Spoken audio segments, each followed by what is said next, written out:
How to use ChatGPT for presentations. ChatGPT can significantly speed up presentation workflow, whether you need to brainstorm ideas, write slide content, or even generate a downloadable file.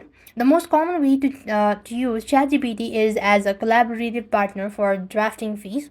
Now, provide a topic and audience to generate an audience to get a logic flow using a prompt like create a 10-slide presentation outline for marketing pitch 2.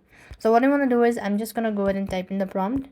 So basically you want to go ahead and add in a prompt. Make sure the prompt is clear and what sort of image you like and all that stuff. You want to then read all the information. Now ChatGPT directly is not going to provide you the slide itself.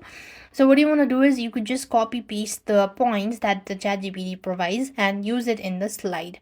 So this way you'll be able to generate the ChatGPT, or you could just go ahead and click open the file, and here you have the ChatGPT has provided you with a presentation.